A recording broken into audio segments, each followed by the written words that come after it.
Kerja keras bagai kuda. Halo, assalamualaikum warahmatullahi wabarakatuh, sobat tani sekalian. Kali ini kita lagi proses pencincangan nilam yang sudah diangin-anginkan atau dikeringkan ya guys. Nah, sekarang saya akan berusaha untuk menjawab pertanyaan-pertanyaan teman yang ada di kolom komentar short ya.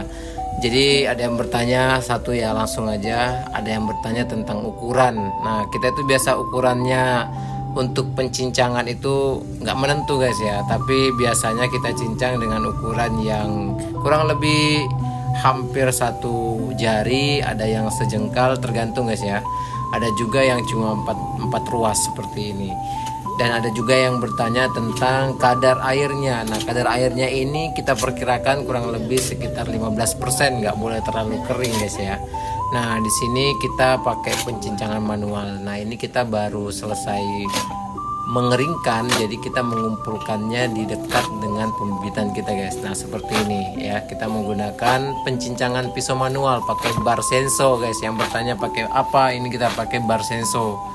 Ya, senso bekas seperti itu kita tajamkan dan dijadikan sebagai alat pemotong nilam. Karena sudah beberapa kejadian kita pakai parang, itu terjadi yang namanya kecelakaan kerja guys ya, tidak sengaja, mungkin kurang fokus ya, tangan akhirnya bisa terpotong gara-gara tercincang juga guys. Nah, di sini teman-teman bisa lihat ini belum semua ya.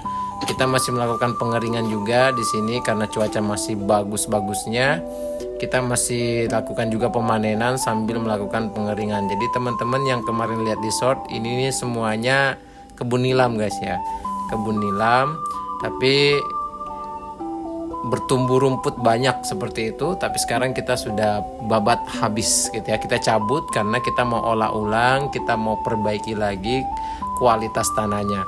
Nah, ada beberapa yang kita gantung seperti ini ya, ada beberapa juga yang kita jemur saja di bawah. Nah, ini juga fungsinya bagus guys. Kenapa digantung? Ada yang bertanya kayak seperti itu ya. Nah, ini fungsinya sebenarnya selain kena angin-angin, ini memfokuskan minyak yang ada di batang dekat-dekat akar itu turun ke daun guys, seperti itu ya, biar lebih mudah nanti uapkan seperti itu ya. Nah, ini baru banget kita panen. Kita panennya dari pagi jam 9. Nah, ini sudah mau masuk terik ya, sudah mau masuk terik tengah hari jam-jam 12. Nah, teman-teman di sini itu kita patungan ya, kerjasama dengan teman-teman yang lain yang memang mau usaha nilam tapi kebunnya nggak ada. Nah, yang ada kita manfaatkan kebun dari Pak Haji ya, orang kaya di sini. Kita minta untuk kemudian kita pakai untuk bercocok tanam nilam, untuk melihat perkembangan nilam guys. Karena sayang banget kan kalau kemudian kita tidak memanfaatkan kesempatan. Nah, apalagi nilam ini termasuk budidaya yang paling besar di Indonesia. Nah, by the way, ngomong-ngomong guys ya, ini sudah sangat bagus ya kualitasnya. Jadi ini kita nggak perlu lagi melakukan yang namanya pengeringan total di bawah terik matahari ya, diangin-anginkan saja seperti ini guys ya. Jangan terlalu kering karena nanti bisa menyebabkan minyak yang ada pada tanaman ini bisa menguap. Nah, ketika minyaknya menguap kita jadi rugi juga guys ya. Kita bawa berat-berat ternyata hasilnya sedikit. Nah, rencananya kita akan melakukan penggilingan insya Allah besok ya, setelah ini selesai guys ya.